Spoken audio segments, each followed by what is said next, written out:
Rreth 2000 efektiv policie do të vendosen për ndeshjen e parë të grupit K sot në mbrëmje, përfshirë forcat speciale dhe antiterror. Gjithashtu, deri në 500 polic me rroba civile do të jenë mes 22.500 spektatorëve. Tifozët e huaj nuk do të jenë të pranishëm.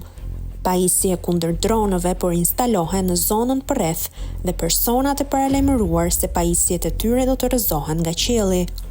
Me shumë gjasa, çdo përpjekje për trazira do të marrë një formë tjetër. Dronët nuk ishin aq të zakonshëm në jetën publike, kur një mjet i vogël i ngjashëm shkaktoi kaos në Beograd.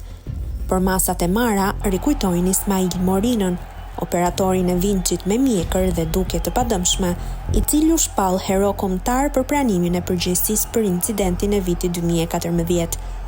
Edhe pse nuk u raportua gjërësisht atëherë, Morina kishte një bashkëpunëtor që ka preferuar të qëndrojë në hije.